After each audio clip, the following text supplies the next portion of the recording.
Korin khwami tenena tirko pola le ka thon pakhat na bung som paruk chang som pathum hi kan chang in nga na khania in vengla rin na chuan ding het ula o kan chia thalenge in veng ula rin na chuan ding het ula in ti huai ula chak takin omro u ti chuan an le lama khan Korin khwami tenen tirko pola le ka thon pakhat na ve ka khan bung som panga chang som nga le pariat akhan ngai thale ilangin chu wangin ka u nau du tak te u nget takin ti chet rual lovin lalpa na thanem ngai taka thok fowin omro in thorim na chulalpa chuan a thon ngai lo ti in hresia ti chuan anu nu beratan thuthung hlui lama numbers bung som thum pani changruk numbers bung som thum pani changruk tin Mosia chuan gada tha tele riubena tha te na chuan in unau te chu in do na an kalanga nang ni chu heta hian in lo mayang mo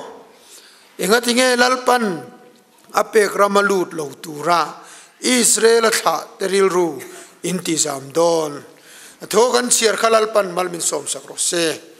amen pathian ne na itong trang u olalpa tukina hian tharau thiang lemin min pol thar thewang che sangha pani le changper panga a mi pui I hrai tumang khan ichi alotlom tak in buat sai na te malmin som sakla kantan van ruai min the sakang che I o min hriatir thar leng che lali su Krista mingin kan dil che amen kan sermon turin zana khan thupui pakhat chau voili soi chu ka hupur ziate soya tugin chu aka hupur lo ni lovin voili ka soi tura lo in buat sai ru voili ka soi tura tia ka lo then ru atel mia lo karil rualian thar tlat peka engtin nge katiang katia chomi karil rualian tlat mai chu ka soyani chuan ka in buat sai to na sa ka soitur pali atanga pakhat kha ka pai angai don boxia in buat sai to sa han soi lo ula chu tu emo football pet tur ar tuilo hip velak lo to ang deu khaka ang donin ka hria sabchi cheu ta dan tuma ar tui ka hip lak lo to ati tlata chuwang chuan adai don lo deu ten kan hria eng tin nge niang o ka te jing tong tra in khoma then ka soijok mai don mi pakhat hi chu ka ti deu ani e karil ru alo lang deu utut mai chu chu hei hiania tungina hian soi kan tum deu le chop le chil chuk chuka nget turin in ti huairo ti hi karil ro lang tlat tubai ni chumule hei hela ya hian kan thupui in nga na chang hingun takahan en hian rin na chuan ding nget ula in ti huai ula chak takin omro ti hi omani hei apoi mo hi kati thar em maya nget tur chuan in ti huai angaya in ti huai ti om zia chu mi na min ron ti chak min ron ti huai lam hiani lo tu te mo che dane mo tu te mo om dane mo tu te mo thil ti dan kan mua chu ina min ron fui phur ang chu aningot lova in ti huai angai reng reng chuan min fui tu tur an om lo thorwal pui tur an om to lo lam trắng ponum to lo cái mà ni à hiền eng mà min ron ti chak tu tur pon lama om to si lo wa chu ta tak chuan ma ni le ma ni in ti huai angai ta ni chu in ti huai om sia chuan mi min ron ti chak ni lo ma ni le ma ni in fui o kanun na enga nge ikun reng lal Davida soi ni hai hi sam som nga le eng sang ka som li pan ni na ni mo o kanun na enga nge ikun reng pathian be sei ro atitani amma le amma ain ti chakta lal Davida hi he thua soi chan ni o ma lang chu acha chia chu ko hello wa ma se a depress lai ngai tu chuan Davida hian Goliatha athata nu hoin lanon phuata solan sang Davida na sing antia azara pathian tran puinain Davida zara Israel in Philistine nea an paliana pai thuni ti chuan Davida chulala khan an pomani deu bertamaya ma se lal ber sola na thik ta ti lumatumani chang le feitena khoa a u ma zif thalera te tlan boka anu pui fanau te ne ti khan thalera an bua an boi na kina chuan ti ngai na khetalowa Goliatha te omnat Philistia mo an mel marama tlan bauta ni Davidai achung tenen ta chuan ziklak khwa anu pui fanau te da thukruwa ti chuan Philistia ho in dona beva be pui ta ni avan ne pui nge ya ma se anan chik ta Davida mikhwal in do thiam lutuk le chak lutuk he pai tunge mon le anan ti chuan kan mi huai san le palian Goliatha min tha sak tu khalo ti hian kan lamaron tang der ni hi ho te a min siamanga ho tu a in siamanga a ho te a ke ni min danga ti chuan salamin man veka tu mani hi ho chu te anga ti ma chon itil lumang un ti an be dong tak chu a khongai kha ka sin o a chil thi te ti tla deramo a der tup mai Davida bangte ama ni chon ril rukim lo le mi a anga an ngai lai takin ruk na tur zonga tlan bauta a thinge dona a hriata wangin ziklak khwa kalwang fanga anu pui le afa te alo da kha lam ko ya Israel tlan lu le atum lai takin mel ma hoin an lo runa ziklak khwa chu lo kang khulur lur maya khwa valu chu lo re dwa me salan lo man zo veka salaman tlak lo liam tuar thilek lek an kalsan ho chau an lo anu pui fanau te ponom to lo ti chuan chung ho ne na chuan chan china zota anu pui fanau te chu sala an lo man vek mai hi lo ni ya to da chuan eng thil nge lo kheng kan ti chuan Davida chu lalpa chuan a in ti chak ti kan hutani Samuel ale khabu pakhat na bung som thuma khan ti chuan Davida chu amma le amma a in ti huaya ama le amma a in ti chaka kan nu ka ul deu kap ka soi zong hian ka soi se ang reng khop maya hey camera te in la ang reng box ya ma se kan soi thau mai nga tlem ti COVID-19 si alo len don khan ka soi se ang reng ang in short pui lo pe chon a za thak ang reng dewa COVID-19 sia lo len don khan sang ni som ni khan motor hi ka lei ve lo le nei song in pu chopin benga te di khan ti dan ka ngai tua ka lei ve a bo mak mani nu pui ta pon chuang man lo ti ngai na wang du nge mi ti chuan chu minu a chuan hei pathian in ramati chuan nak tu ka po ka pe mo pe lo Malaysia lama kan kal le don ania Malaysia kan ka han kal ta ka han tang le ta zela ka lo honga saruakin ka lo honga kan ei zong min lak saka saruak tak zitin ka lo honga kanu pui fanauten leng puya min lo mok chu kafa ten apa antia min ron pan ka kwa ka trap ka insum theilo ani kalunga chia chutiang chuan kalau umani chota le COVID-19 sia lo lenga lockdown alo ni ta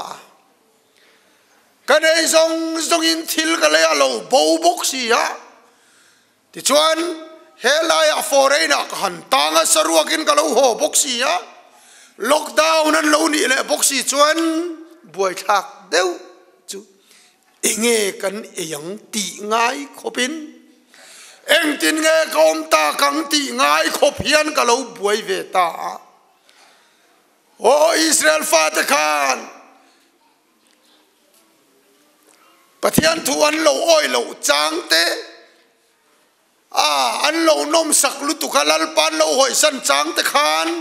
pathian in an ti hre oma sala ten han tan tira chada chuan tra na bang te lo om ta chu tra na bang chuan Israel in lalpan han ava o tra na banga mirathai bei dong trong trai chu lalpan alo ngai thathin ani mang an tak chuan tra na bang hi khoya po hian alo oma cho tra na bang kan trong trai chu lalpan min lo chang thina khai kan mang ang ve ta hle maya voi khat chu chung in khom bu lui deuh to ke ni poina kan ban poni chuang lo ka hai chu mai maya hian ka han chiara pastor pakhat hi sa prama sarmon dona chu sarmon tur chu no pang in khom pui hinia ta chon no pang pakhathian recitation aron soya lalpa chumin veng tu ani ka tla cham lo wang ti kha han soya ma se thei ngil ta tlat mai lalpa chumin veng tu ani ti cha ahria ti chuan a thei ngil min dera asoi thale lalpa chumin veng tu ani ti ba asoi theilo achung ten wal shroya atrap so numal zunga chuan akim ki tatlat ma pastor thu soitur chuan athu soitur thu pui hwal sa alo anei chu alo thak ta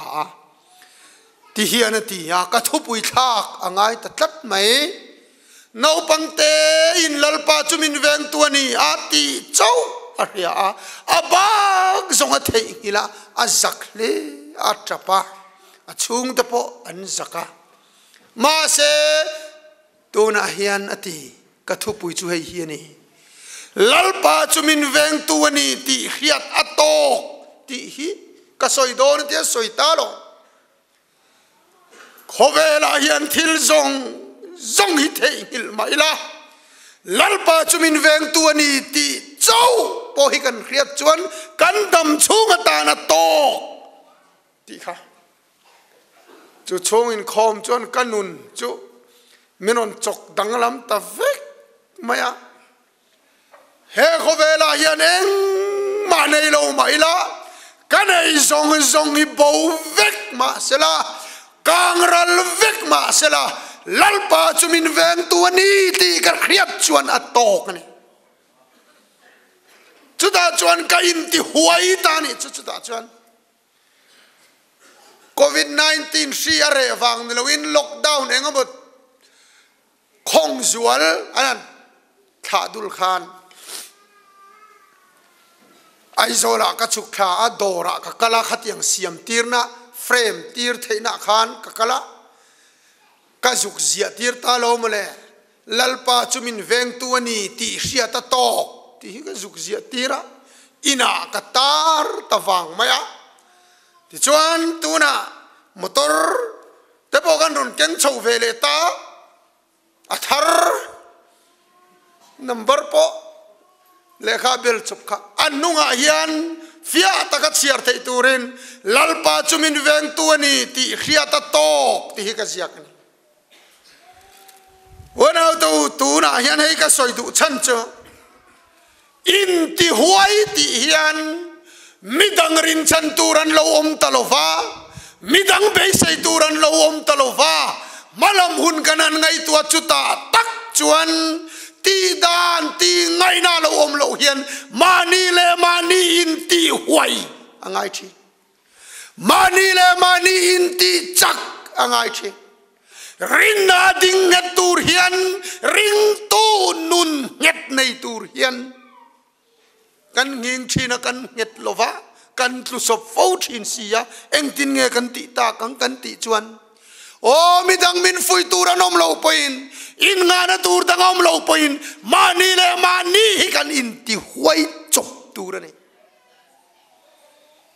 ei silen nuwa pe chuan in khom te kan phai de u riau se la ni lai zan te in rin ni zan te ngat pe chu sa pram biak in an khar sup na chan chu tho lom chuan tho chu bucket ten an zon an tia lom an tho lom himo sum chun ui lo lutuk ma se an ma ni nge kha an in lan lo ni in thoi na nung le thiang lim le pathian pom tak chu he tak sa nge che chua hi ni ha tho lom po tam tu ra ni ha ma se in thoi na nung tak tak chu in khom alo huna he tak sa nge a che chua a in khom hi in thoi na nung chu ni in phal te po traffic thil pe king khom te po traffic hey kan pastor hi ka zota pathian ram thil pe chung changa dan zo kim in bial pum puya hian veng sanga hian dan zo kim sang hat zanga vel bor chau in omani bial lian in nilo chuti chung chuan nuai za som nga vel mi ka chiang le to chi alo mange o ka lo chin chi alo figure aro pui ka til du ka in thil pe lo tang zel ro amai ro chulal panadu ber number 1 chu he tak sange i amman the pek yani chawang in khom ko nga te then khatti anga in khom te ban san lovin nge na nun ring tu nun nget lan chua nan i tak sange khache chua ti ro chu chu aduani kan in khom kan phai tat si chon adik lo ki kha kan han soi duwa ti chuan huai takin omro lau su ti hi zo su a hian kan munnem le maya karon chiar lo ma ro chu a chiar tur ka tam nu tu dona karon chiar vek chuan hei ka soi du chu lau su ti hi a om to chuan a lau om ti na lo ni sil a mak lu tu lau om lo wa hian lau su ti ngai lo ri hei e kan pastor ka te chung kwa kan soi lo ka nga ka thlen chil ten ne boka chom me hian an siam thiam lai leng khoba hei ar sathing pai mai turang chi te hi ro rep hian kang e atui their tu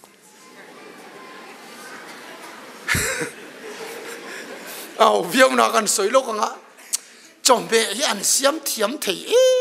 emai tukin po vok sarep an siama vok sarep an ron chop kanan kil khan kan pastor khan pulung muan hei vok sarep lausu atilo ho agreng tro vok sarep la om lo ti ka soi na mai thil li mo lo om lo chuan lau su ti angai lo re lau oma chau hian lau su kan lo in ti lo Joshua le ka buyan nula lau su zam su ti atam lu tu ka chak tak le huai takin om phot mai ro o lau lo phot mai ro zam lo phot mai ro huai sen takin om ro ati chan chu a lau om to ma lo nia lo mo le ki po ka cancer to mo ka soi fau hi ka thuak ka brain tumor khas biopsy la alo cancer chu Hindi teacher hi kan phone tiramin zai tu biopsy la tu kha aron rila vai tongin akan sara athua ka kan sara heta chuan ti ngai na omlo aim sa in kalangai do na rang takin ron suai tharo aron tia kalaka chuan an zepa ka chung tele thian tau zon sil chu phulen khoi thang chuak ngai feka kan sar cha amma kasin min ci bay lui me IAS ling thar hi ka ang per lausu anon tizel zamre reksu tenti amin ron tu sak tak bay kan non ci bay milim lausu zamia so an ron ti ingat tinge kan tu alawom chú vàng chú lầu nia alawom yan lau su kan lo in tia azamom yan zam su kan lo in tia mana po sakei liaman te yan valu paten keiro lano pang deu lau me nan mui chon zam reng su antia onau tu sakei liam chu lo takani chú vàng alom lau su zam su anti Zanina hian zanin danti te poi pathian na chuan chun le zan te ngai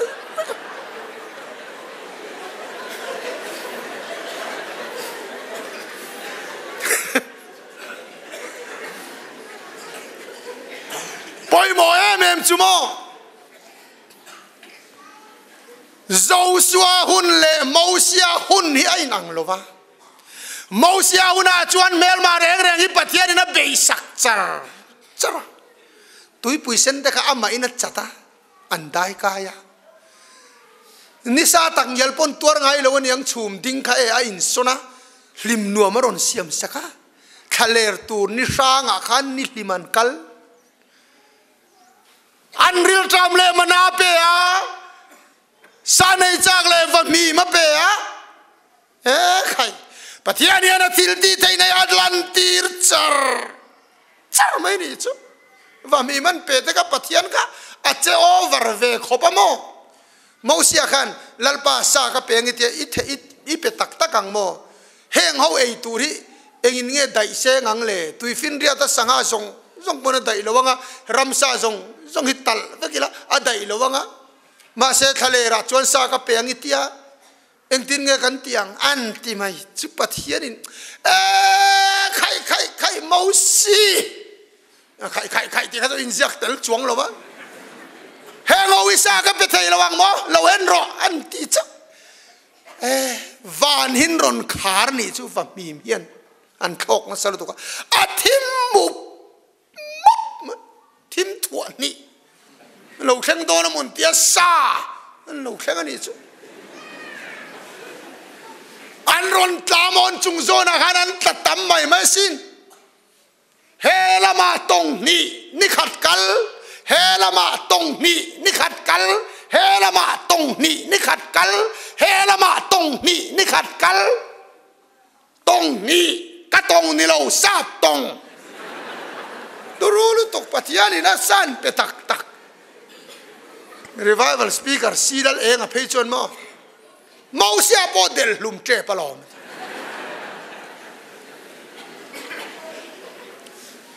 Mosia huna chon chuni tlat me ni pathian kan athil ti the na lan tir char Joshua huna ve thung chuan va mim a to lova mana a to lova ei tu reng ka mel makhuta a vek maya pomegranate te grape te mel mata ni tat mai chu bei alo ngai ta chawangin kanan ramape khoi zule nu te tui luan na ti kan amingan nal te lu len anakata te zebus hote hit le amor ho panlian pui khan an lo op tat mai hi lo ni ya chomi bei tur chuan o kanan ram thar ram cha khoi zule nu te tui luan na ka in do na le ani na lo khatta nge angai ta lu tu ka in ti huai ro in ti chakro chak tak le huai tak inom ro zam su lau su ti khalo ta ni tu ke na hen poi mo ber chu ring tu nun ngat kan ti in do na lang ani ya huai angaya in ti chak angaya ma ni le ma ni in ti huai angai ti chuan in do ve du lo nam chan chin karon chiar kha numbers bung som thum pani kan en chuan gada tha le riu bena tha te khan in do an ngam ve lova a chan chu an chang cheria wa ranan nga sia chawang chuan luiral kan loin gili ram tha khan zuan ta helai ram tha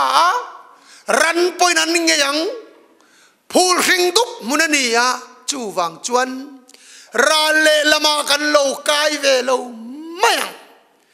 lalpan kanan ram min pek chu kan lua ve lo mayang ran rual kan nga sia helaya hian ram min pe mai ro an ron tia chuta chan na chu karon chiar khania athinarim le a mosia kha in onau te chu in do nan kalanga nang ni chu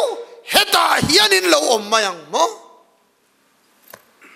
enga nge chu tiang ril ru do in puta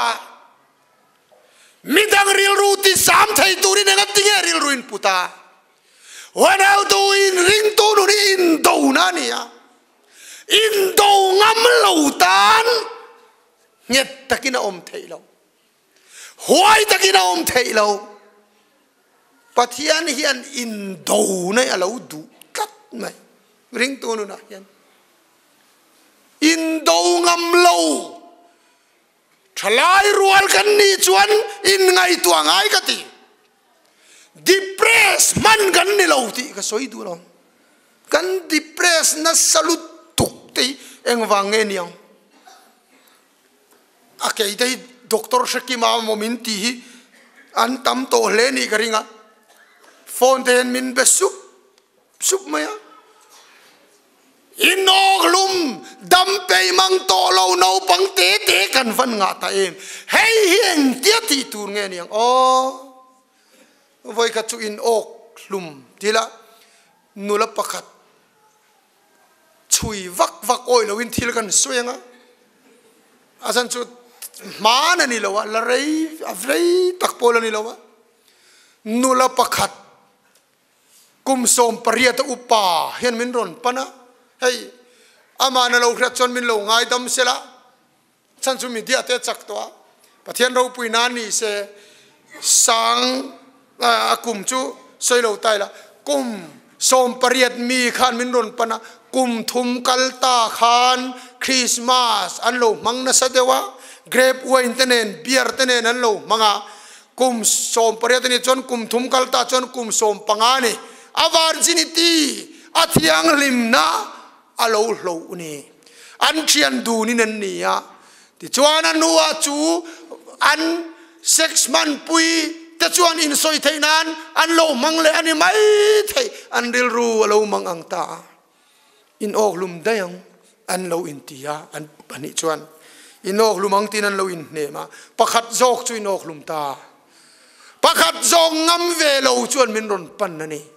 a hre om hi ka ti khop soi tu ra wang khop mai kanom dana hian kan thil tia hian enge hei hian angong don ti po ngai tu lo hian lim tak kha ome mo kanin ti hian chefu e mo kanin ti hian kan chefu lo thina ai tian rong bolin ka kwal ve char ina ten ka ho khat khopa nikuma kum to pa kan ho kha ka fanu kum li ve lek hai tong thai tran tir thilzir tran tir hi bekinar sa an lo zai tira solo ro antia mingchu golden lalshil kiminia solo ro antia an solo tira lo nia la sak chun mak khopa iten lo chuan keima hi ka keima lo ti lo sa avan boy thak thin tak im in hawem ka ti om ja ra chuang lo sa zo mai ro sa kan ti an lo ti anu ne na eng hlange ni ngai ka ti Allah lu tu kalau itel lo chuan keima hi ka keima lo ona to puat na puat chan chueng pon ro se thalai ta u ga soi du cho in ti huai la tu e mo tel lo po hian keima chu kan ningam don lo mi tu e mo tel lo keima po ni ngam lo hian in no lum na te thena lo in kan ni na tak tak te hian kan langam lo wa kan ni na lo deu hian ro pui takin media kanin pholanga changkang om takin ro pui om takin nuam om deu hian kanin tar langa atak taka chuan engma kan ni silo chung ta chuan kan ril ruti puai ni entinan KFC ya arbop kanan keng langa kha kanan la KFC ve zuai kanan tia kanan phau chua ka kan nun tak taka chuan kan howang bachum le kurtai mase bachum le kurtai chu kan post du miala kurtai ve zuai kan ti du miala kan nun tak tak zok chu ni si apia loka hotel regency ya sapram ni om takin kanan tar lang le tui mel tok nom mel tok kanan hotel regency ve thine kanan tia atak taka chuana babai hani maya babai kan hobla chu babai ve zuai sai su ve zuai kan ti du mia kan nun pung ya le mang hian changkang om takin kan oma ro pui om takin kan oma atak taka chon ke salo thlengani san hoya intar lo chon ti ngai na om lo vek kan ni ma se chung kan nun tak tak chu kan in za pui tlat si ni wana to hang hi ka soi chan chu ho huai sen tak hian ni na ang hian ni omang u atak tak hian ni nungang u ring to nun te hi huai sen tak hian sual do wila ring tu nun sual do tak tak ral do tak tak tur hian in ti huayang atu thiang lim lalpan malmin som sakro se amen.